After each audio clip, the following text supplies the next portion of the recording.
4 बोसोर जाखां लोंखां BTCनि पावार एन्ड फांसन गासिबखौबो बरबाद खालामखांनायनि उनावसो दिनै इउनिटिनि खोथा सावरायनो टाइम मोनदों। हेल' लोगोफोर, नोंथांमोननि सिगाङाव आंनि गोसो गोरबोनिफ्राय गिबियावनो खुलुमहरनाय थालायबाय।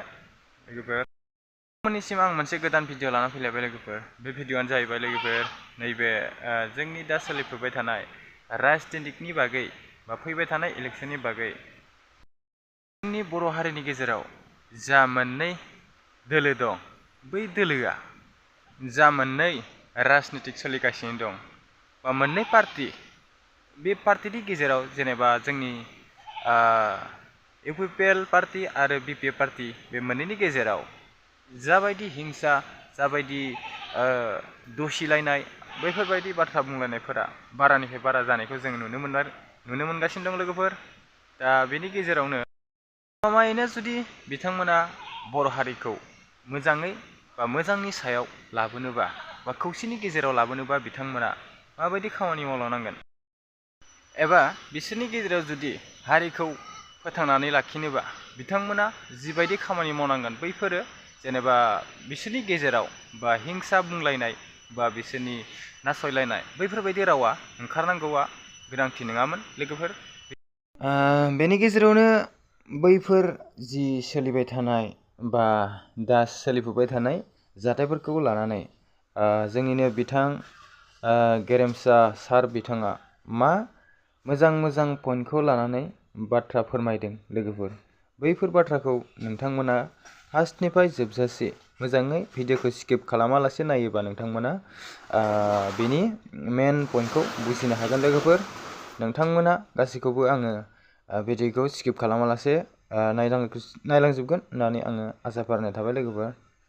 बेनि गेजेरावनो नोंथांमोना सोरबाफोर आंनि चेनेलाव गोदानै फैदोंबा नोंथांमोना अन्नानै आंनि चेनेलखौ साबस्क्राइब, लाइक, कमेन्ट, शेयार खालामो लोगोफोर। You know what is the meaning of unity? What is the meaning of unity? रायजो राजाफोरनो फिननाय हो। जुदि रायजो राजाफोर फेरेंगाया जुदि रियेल हिरो मोनबा, लाइक हाग्रामा महिलारि, दिनैनि डेटआव बेबायदि आननेसेसारि खोथाखौ बियो बुंनाय नङामोन। मिनिंलेस, ओंथि गैयै बाथ्राखौ बिथाङा always and frequently social media बुङो। दिस इज भेरि आनफर्चुनेट। बिथाङा इनडिपिनि जेबो खामानि मोजां मावनो हायाखै। इनडिपिनि जेरैबायदि एकर्ड जानांगौमोन बेखौ मावनो हायाखै। दिनै इनडिपिनि सिमांखौ थेर बेथेर खालामनानै प्रमद बर' आरो रनजितआ दिनै फेरेंगामोनहा दिल्लीयाव थांनाय एग्रिमेन्ट खालामनानै दंस' खालामदों। दिनै बर' जाथिनि सिमां मिजिंखौ दंस' खालामखांनायनि उनावसो इउनिटि जानांगौ होननानै दिनै बुंदों। नाथाय बे इउनिटिनि नामाव ब्लेकमेलिं खालामनानै हाग्रामा महिलारि बिथांखौ रायजो राजाफोरजों गाज्रि मोनजाहोनायनि पलिटिक्स खालामनायनि अनगायै बाव जेबो गैया। नाथिं। जुदि इउनिटि जायोब्ला येस, जोंहा जेबो बुंनांगौ गैया। बिथांनाव जेबो सेन्टिमेन्ट गैया, जेबो ब्लाड गैया, जायनि थाखाय बिथाङा गोदाव सोराव सासे हाग्रामा बायदि रियेल हिरोखौ बेबायदि बुंनाया नोगोद लाजिथाव, दुखुनांथाव। बिथाङा बर' हारिनि थाखाय सुप्रिम सेक्रिफाइस खालामनानै बुख्रुब जादों, जेल जादों, आसि बिमाया हाथुराजों दिख्रुब जादों। फेरेंगामोन बायदि, प्रमदमोन बायदिया खुनु दिन पानिशमेन्टबो जायाखै, जेलबो जायाखै, जोबथेसालियावबो दोनजायाखै। रायजो राजाफोर ओंखायनो बिथांमोना रायजो राजाफोरनि जिउजों गेलेदों। बिनिफ्राय दुखुनांथाव जेबो गैया। जुदि बिथांमोना बुजिग्रामोनब्ला बेबायदि खालामनाय नङामोन। बड'लेण्डखौ सोरजिथारगौमोन बिसोरो। नाथाय बड'लेण्ड नांला होननानै दिल्लीयावसो लिरना गारबोबायना। जोलैनि आंगारा सोर? बेनो इउनिटि, थामोनथा, रैखाथि आरो खौसेथिनि खामानि मावग्रा, सानग्रा लिडारफोरनि मेन्टेलिटि, बिथांमोननि जि थिंकिं, बिथांमोना जुदि गुड थिंकार्सब्ला दिनैनि दिनाव बेबायदि खालामनाय नङामोन। जेबो गैया। बे पलिटिक्सनि स्ट्रेटेजिसो हाग्रामायाव गाज्रि मोनजाहोनानै पाब्लिकजों जों बोरैहाय फैबाय थानाय 2025आव जों सरकाराव फैफिननो हायो। बेल' डेट्स अल, नाथिं, जेबो गैया रायजोफोर। लोगोफोर, नोंथांमोना भिडिअखौ उइदाउट स्किपनाय। बर' जाथिखौ दंस' खालामग्राया, बर' जाथिनि सिमां मिजिंखौ दंस' खालामग्राया फेरेंगा नोंसो, रावबो नङा। प्रमद बर'आसो बर' जाथिनि सिमां मिजिंखौ जादों। फेरेंगा मोनासो दंस' खालामदों। दिनै जानानै लोंनानै दिनै बर' जाथिखौ दंस' खालामखांनायनि उनावसो दिनै इउनिटिनि खोथा बिथांमोना सावरायदों। बेबो गावसिनि खुगानिफ्राय इउनिटिनि खोथाया ओंखारबावाखै। दिफेन बर'खौ बिथांमोना अर्डार होनानै बुंहोनानै इउनिटि जानांगौ होननानै बिथांमोना बुंदोंमोन। नाथाय दिनै इउनिटिनि खोथा बुंफ्लानानै बिथांमोना पलिटिक्स खालामनानै हाग्रामा महिलारि बिथांखौ जोंनि समाजाव, जोंनि ससाइटियाव बिथांखौ माने हाद्रि सारनानै बाला सानानै बिथांखौ जाहाथे रायजो राजाफोरजों गाज्रि मोनजायो बेबायदि माखासे प्रपागान्डा खालामनानै बिथांमोना पलिटिकेल माइलेज लानोसो नागिरदों बावखुनो इउनिटिनि बिथांमोना जेबो सानाखै जि इउनिटि एन्ड पिस एन्ड हार्मनिनि खोथा बिथांमोना सावरायदों जुदि बिथांमोना पिस एन्ड इउनिटिनि जुदि खोथाखौ जुदि गोसो मोदोम जिउ होनानै जुदि बिथांमोना सानदोंब्ला जुदि लुबैदोंब्ला दिनैनि डेटआव मानोथो बेफोरबायदि खोथाखौ मानो बुंखो हाग्रामा महिलारि बिथाङा बर' जाथिखौ दंस' खालामनो नागिरदों होननानै बुंनाय खोथाया दिस इज टटेलि मिनिंलेस फेरेंगायासो बर' जाथिखौ मिसलिडिं खालामदों थगायबोदों नोङो जुदि इसिबां गोरोंबा बर' जाथिनि थामोनथा आरो रैखाथि आरो खौसेथिनि जुदि खामानि मावग्रामोनब्ला जुदि रियेल इनडिपि मोनब्ला दिनै इनडिपिनि एकर्डखौ मानो बिदि खालामा बिटिआर एग्रिमेन्ट खालामनानैसो बर' जाथिनि सिमां मिजिंखौ दंस' खालामदों जेरैबायदि इनडिपिफ्रा मोननांगौमोन रिहेबिलिटेसन जेरैबायदि सुबिदा जेरैबायदि कम्पेनसेसन मोननांगौमोन मोनाखै ओरैबायदि मोजां एकर्ड जागौमोन नाथाय दिनै बिथांमोना लाजिनानै गावसिनि दायनिफ्राय बारग'नो थाखाय हाग्रामा महिलारि बिथांखौ दिनै बिथांमोना बेबायदि खोथा बुंदों this is one kind of dirty politics रायजो राजाफोर हाग्रामा महिलारिया बर' जाथिनि खौसेथि आरो थामोनथा आरो जौगानायनि खामानि मावनायाव बेहा जेबो रेस्ट्रिक्टेड गैया जेबो बे बुंनांगौ गैया नाथाय बिथांमोना दिनै पलिटिकेलि इक'नमिकेलि बिथांमोना मारैहाय जों थांनानै थानो हागोन मारै थाखा फैसा आरो रांखान्थियारि अधिकारखौ जों मारै मोनगोन बेखौ गिनानै बिथांमोना दिनै बेफोरबायदि खोथा बुंदों आवसाव बावसाव सामफ्रामबो खोथा बुंनाय दिनैनि डेटआव रोखा हाग्रामा महिलारिया बर' रायजोनि थाखाय बर' रायजो राजाफोरनि थाखाय गावनि जिउखौ बावसोमनानै आन्दालन खालामबोनानै सिलाय बारुदनि गुलिनि दावहाजों नांबोनानै हाग्रामा महिलारि बिथाङा दिनै बिटिसिखौ दादों बिटिसि उन्नयन जादों बिथांनि दैदेननायाव बिथांनि इनिसियेटिभ लानायाव बिथाङा बर' जाथिनि थांनानै थानायनि थामोनथा आरो रैखाथिनि थाखाय गावनि जिउखौ दान होदों बावसोमदों बिथाङा बर' जाथिनि थाखाय नांनानै जेल जानांदों आखाइ आसुगुर बुख्रुब जादों हाथुराजों दिख्रुब जादों थेवबो बिथाङा कमप्रमाइज खालामाखै बर' जाथिनि थाखाय बिथाङा बिटिसि दादों सोरजिदों सुप्रिम सेक्रिफाइस खालामदों दिनै हाग्रामा महिलारि बिथाङा जोंनि बिटिसिनि हिर' मानो बेखौ जोंनि बर' रायजो राजाफ्रा मोनथिगौ इनडिपिनि दैदेनगिरि नेता जानानै सासे क्वालिटि गोनां इनडिपिनि नेता जानानै फेरेंगानि खुगानिफ्राय बेफोरबायदि आवसाव टाइपनि आननेसेसारि खोथा बुंनाया जोबोद लाजिथाव दुखुनांथाव खयबार जेल जाखो नोङो इनडिपिनि खामानि मावनानै फेरेंगाया बर' जाथिखौ जुदि स्ट्रंलि मोजां लामाजों जुदि दैदेनलांनो गोसो दङमोनब्ला दिनै बेफोरबायदि एकर्ड खालामनानै गेजेर ससेयाव साडेनलि बर' जातिनि जि हप्स एन्ड एसपिरेसन दंमोन बेखौ बेबायदि डेस्ट्रय खालामनाय नङामोन दिनै 4 बोसोर जाखां लोंखां बिटिसिनि पावार एन्ड फांसन गासिबखौबो बरबाद खालामखांनायनि उनावसो दिनै इउनिटिनि खोथा सावरायनो टाइम मोनदों You know what is the meaning of unity? What is the meaning of unity? रायजो राजाफोरनो फिननाय हो माबा हाग्रामाना जिबौनि खर' बायदि मोननै दंनो माबा दंनो मा बुजायनो सानदों What do you want to explain? नोंथाङा मा बुजायनो सानदों फेरेंगा रायजो राजाफोरनो क्लियारलि बिनि सायाव इन्टारप्रिटेसन खालामनानै फोरमायनानै हो What is unity? Why you want to unity with BP party? मानि थाखाय BP पार्टीजों unity जानो लुबैदों What does it mean? जाहोना मा दिनै बर' जातिखौ दंस' खालामग्राया फेरेंगा प्रमद UPPलसो मानोना बिथांमोना जेरैबायदि एकर्ड खालामनानै बर' जातिनि उन्नयन जानांगौमोन जिर'जोब एकर्डनि खोथाखौनो होन रिहेबिलिटेसननि खोथाखौ होन इलेक्शननि टाइमाव जेरैबायदि प्रतिश्रुति होदोंमोन गासिबो थगायजोबनाय दिनैनि डेटआवसो बर' जातिनि अलखद खैफोद जानाय ज' जानांसिगौ होननायनि खोथाखौ साननो रोंदों जेब्ला बिटिआर एग्रिमेन्ट जादोंमोन डिउरिं दिस टाइम मानो इउनिटिनि खोथाखौ मानो सानाखै 4 बोसोर जाखांनानै लोंखांनानै दिनै हाला पावार गैला आंखौ बासायदो होननानै बिथांमोना रायजो राजाफोरनाव सरि बिनो बादों नाथाय बिथांमोना दि गावसिनि दायनिफ्राय बारग'नो सानदों बे दायनिफ्राय बारग'नो थाखाय इउनिटिनि खोथा बुंनानै दिनै बिथांमोना रायजो राजाफोरखौ सेकेन्ड टाइम थगायनो नागिरदों। इउनिटिया मा? What is unity? इउनिटि जानायाव जेबो बुंनांगौ गैया जोंहा।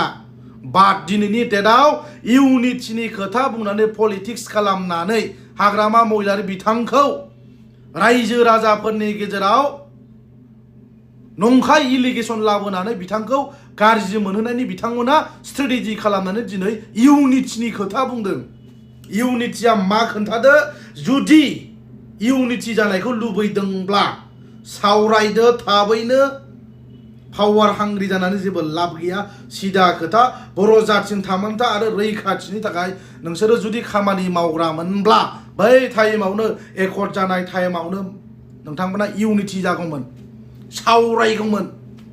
बे एकर्डआ जोंनि थाखाय मोजां नंगौना नङा, एक्सेप्टेबल ना आनएक्सेप्टेबल?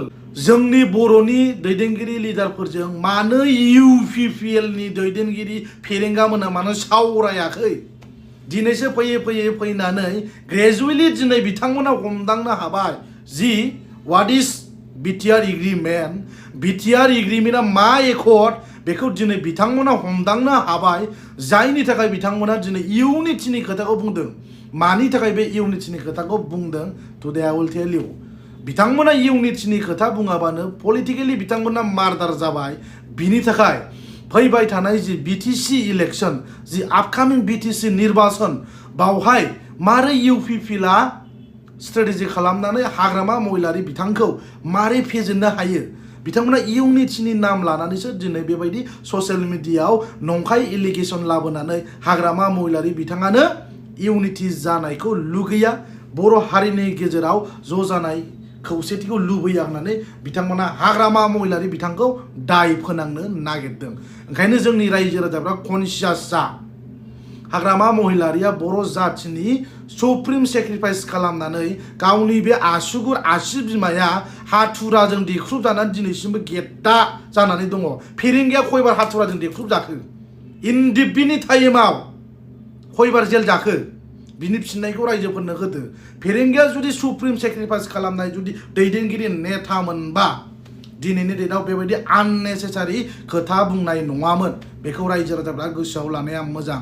किप देट इन इउर माइन्ड। रायजोफोर, बिथाङा रियेलिटि, बेनाव गुन गैया, क्वालिटि गैया, जायनि थाखाय गोदाव सोराव खोथा बुङो।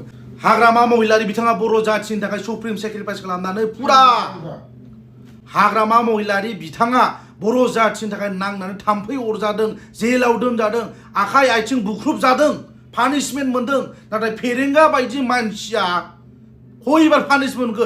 पानिशमेन्ट मोनाखै बियो, थाम्फै मासे अरजायाखै बियो। जायनि थाखाय बियो पानिशमेन्ट मोनाखै, जायनि थाखाय बिथाङा दिनै पानिशमेन्ट मोनैनि थाखायनो बिथाङा दिनै बुजिया बियो। बेनाव सेन्टिमेन्ट गैया। सेन्टिमेन्ट गोनां जुदि इनडिपि मोनब्ला फेरेंगाया दिनैनि डेटआव बेबायदि खोथा बुंनाय नङामोन। रायजो राजाफोर, जायफोर सेन्टिमेन्टेल, जायनाव सेन्टिमेन्ट दं, जाथिनि जाय सुप्रिम सेक्रिफाइस खालामदों होनबा हाग्रामा महिलारि। मानोना बिथाङा गावनि जिउखौ दान होनानै BTC सोरजिग्रा मानसि। फेरेंगाया मा सोरजिदों? BTR एग्रिमेन्ट खालामनानै बर' जाथिनि सिमां मिजिंखौसो दंस' खालामदों। होमबा जोलैनि हांगारा सोर? फेरेंगाया जोलैनि हांगार जाखो ना हाग्रामाया जोलैनि हांगार जाखो? बिथांमोना हाग्रामा महिलारिखौ रायजो राजाफोरनि नोजोराव गाज्रि नंखाय बांसावनानै पलिटिकेल माइलेज लानो नागिरदोंमोन। रायजोफोर सांग्रां जा, हुसियार जा। फेरेंगाया इनडिपिनि जुदि सुप्रिम जुदि सासे गोख्रों जुदि लिडार मोनब्ला बेफोरबायदि आननेसेसारि खोथा बुंनाय नङामोन।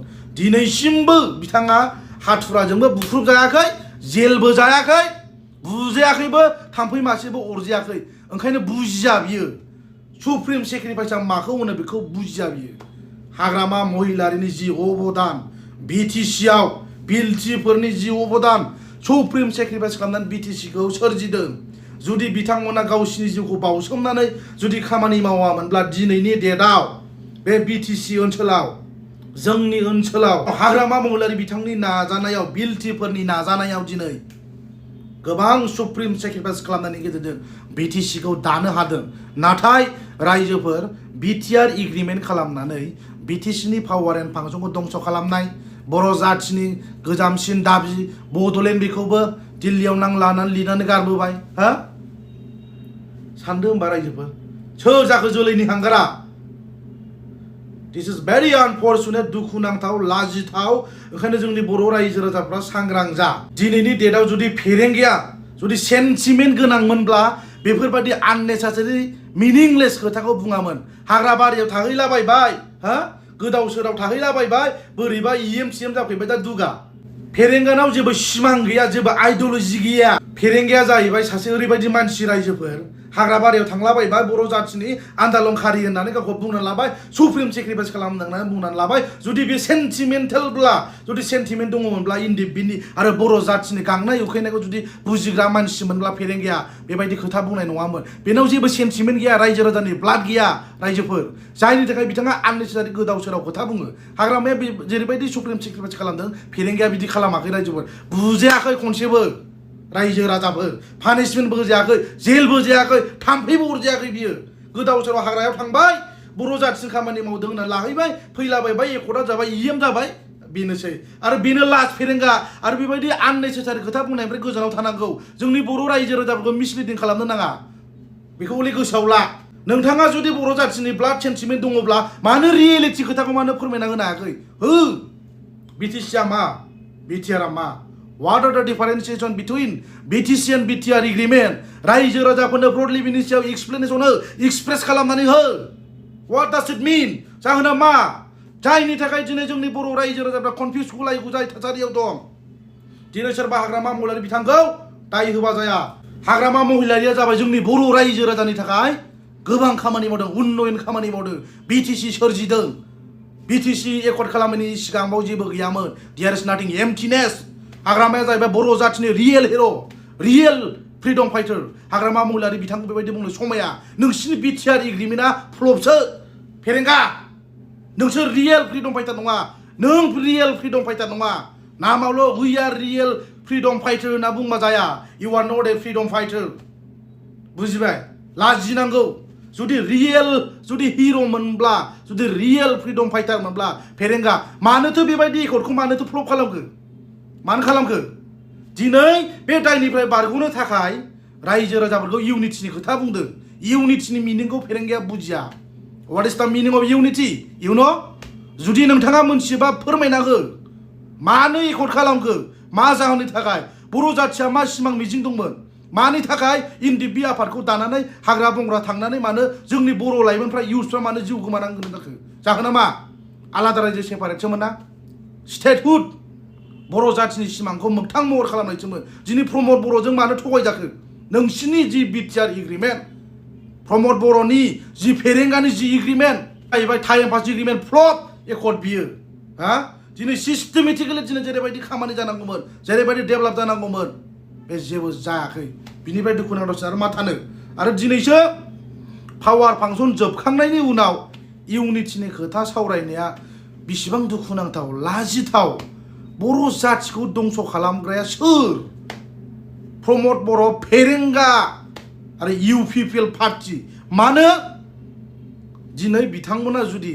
इउनिटि एन्ड पिस जुदि सानदोंब्ला एन्ड हारमनियास मानो दिनैसिमबो still founder of NDFB Ranjan दैमारिया नट अनलि रन्जन दैमारि मानो जेलाव दं बेनो नामा पिस एकर्डआ दिस इज कल्ड पिस एकर्ड फेरेंगा हा बेनो पिस एग्रिमेन्टआ बेखौनो पिस एग्रिमेन्ट होनो बर' जातिनि सान्थि सुक्ति खालामग्रा मानसिया सासे नेसनेलिज्म सासे रियेल हिर'ब्ला नोंनि खुगानिफ्राय बेबायदि खोथा ओंखारनाय नङामोन मालाबा 6 मासाव इन्डिबिनि समस्याया समाधान जाजोब्बाय हा बोसोरसे थांबाय बोसोरनै थांबाय 4 बोसोर थांबाय दिनैसिमबो गवाखै दिस इज व्हाट काइन्ड अफ एकर्ड बे मा टाइपनि एकर्ड जाखो फेरेंगा बेनो नोंनि बर' जातिनि इउनिटिनि गोजोन थासारि सोरजिग्राया बेनो बेखौनो होनो गोजोन थासारि हा लाजिनांगौ बिथांमोना गावसिनि दायनिफ्राय बारग'नो थाखाय रायजो राजाफोरखौ माने सेकेन्ड टाइम थगायबावनो थाखाय फैबाय थानाय पलिटिक्सआव बोरैहाय जों माइलेज मोनगोन